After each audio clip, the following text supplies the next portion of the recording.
Hello, everybody. Before we get started, I just want to express our gratitude to the judges, coordinators, and everybody who made this conversation possible. With that, we are the University of Colorado Boulder team, CU Solar, and this is our district presentation. This is the overview of our presentation today. We'll be diving into our designs and other considerations and decisions that we made for our project. And ultimately pitch to you why our designs are the best for the district and why we should win. We, CU Solar, consists of 6 members, 5 environmental engineers and 1 mechanical engineer who has been working on the project for the past year.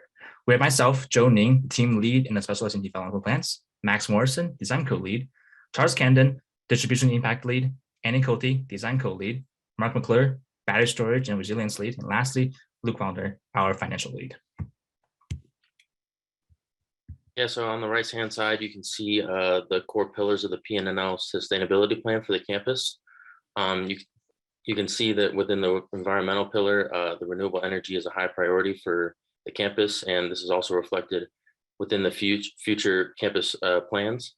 Another one of the main goals is to achieve is resiliency for the campus, and we do so in supporting 25% of each building's peak loads for the required run-through times. And additionally, our design further supports these goals and offsetting around 15% of the campus load with over 3,000 kilowatts of installed PV. Yeah, so now we'll talk a little bit about our actual proposed design for PNNL's campus. So we have proposed 4 separate PV systems on both the north and south campus. So 3 of those systems will be located on the south campus with 1 roof mount on the EMSL building and then 2 carports surrounding that building. And then we would have 1 ground mount up on the north campus next to the 331 building. One big thing that we had to focus on in this project is that we actually did 0 interconnection to the existing power network on PNNL's campus because we actually assumed that the electrical grid was owned by the utility and not by PNNL. So there was going to be a cap on the amount of interconnection that we can do on our systems of about 100 kilowatts. So all of our systems are in fact greater than 100 kilowatts in size. So we decided that we were going to do no interconnection to the existing power grid. And this is something that's going to come up a lot throughout this presentation that we're definitely going to be focusing on heavily when it comes to how we design these systems. We do also have 3 battery storage systems here on this campus. So there's 2 on the north campus to help provide battery backup to buildings 318 and 331. And then we have 1 large battery for the entire south campus that provides resiliency for EMSL, and then also provides resiliency for the 3400 and 3410 buildings. So here you can see a close-up view of our proposed design. So the roof mount, the carports, and the ground mount. You can see these red lines that are actually connecting all of these proposed systems to the buildings and battery backup. These red lines are not the existing grid, like I just mentioned. These are actually lines that we would be placing down. We have included the cost of this conductor and doing all the trenching across the road up to 3400 and 3410 as well in our financial model. So that's all accounted for with our system. So now to get into the expected operation of our system a little bit, the expected system lifetime is 30 years for these solar panels. Of course, we do expect a little bit of a production drop off after about the 15 to 20 year mark, but the system lifetime is still 30 years, so they can move and produce energy throughout those entire 30 years. Of course, the majority of the energy is produced during the summer months as well, about 7-fold. You can see by the comparison of the July average and the January average there, just because Washington, of course, is a pretty cloudy, rainy area. So we do produce the majority of our energy throughout the year in the summer months. You can see in this table down here at the bottom that for all 4 of our systems combined, we are producing about 4 million kilowatt hours of annual production from our systems, which is definitely a very reasonable and solid amount of energy to provide to PNNL's campus. But like Mark mentioned earlier, we are still only offsetting about 15% of that campus demand, just because it is a national laboratory. They have a lot of energy intensive equipment. So 4 million kilowatt hours is a good amount, but still only about 15% of that offset. Yeah, so as we touched on, our goal was to satisfy the competition's resiliency goal in supporting 25% of each building's peak load. So in doing so, we determined that 3 battery storage systems for the campus as a whole would be optimal. So we have 1 battery connected to the grid, which is connected to building 318. This one's primarily just for the resiliency aspect.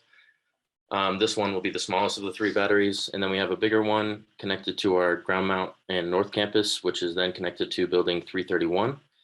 And then our last one is the largest of the 3. And this one is going to be on South Campus, and it's going to support EMSL 3400 and 3410. All right, and on the right side, you can see our graphs. In the blue, you can see the total building's electric load. And in red, you can see when our proposed PV is serving that load, along with in the yellow when our battery is discharging to serve the load as well. So as you can see, our South Campus battery supports about almost 12% of the total load, and our building 331 solar and batteries satisfies almost 17%. Yeah, so now that we've gone into a little bit more detail about our actual proposed design, we wanted to talk a little quickly just about our design selection. So we did actually go through a bit of an alternatives assessment earlier in the semester to actually land on this final design. So we compared 3 main designs in a multi-criteria decision matrix on a few different criteria, including campus resiliency, which was definitely the main criteria that we focused on here. But we also included things like the PPA financials, adherence to the competition requirements, and then also environmental and social impacts of the installations as well. We did also have to do a little bit of screening out of some certain systems on the campus. We did originally have PV systems atop the 318 building and math building as well.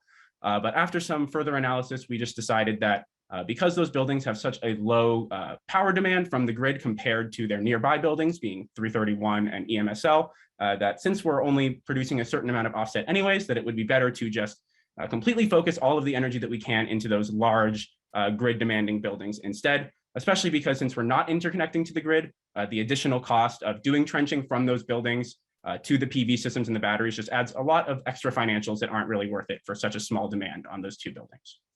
When it comes to doing the spacing and shading analysis for our panels, just a bit of an optimization within the Aurora Solar software. We ended up with about a 30-degree tilt and 75 inches between each of our arrays. And of course, all of our panels are also south-facing as well, being that PNNL is located in the Northern Hemisphere, and we want to optimize the amount of irradiance that our panels are getting on a yearly basis. When it comes to the locations of the systems and how we wanted to interconnect them to the buildings, like we mentioned earlier, because we're not doing any grid interconnection, we wanted to make sure that our system locations were as close to the buildings that they are actually providing power for as possible. So that pretty much made it really easy to determine where we were going to put our systems. Our 2 carports are just located right next to EMSL because that's the building that they're going to be sending the most of their power to. And then our ground mount up on North Campus is located again directly next to building 331. Yeah, so to get into the distribution impact a little bit, since we're not exporting any power to the grid or interconnecting, there isn't much of an impact to the existing distribution grid. However, we do still need to make sure we monitor the voltage in our microgrid behind the meter.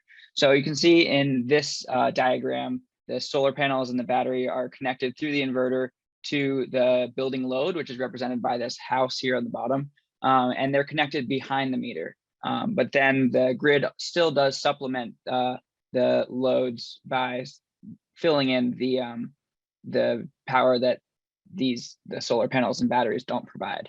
In order to ensure that we were not over generating more than the loads we're drawing, we simulated the annual production of our system in Aurora Solar and then compared that to the annual building loads in Excel and just verified that we're never producing more power than the buildings are consuming.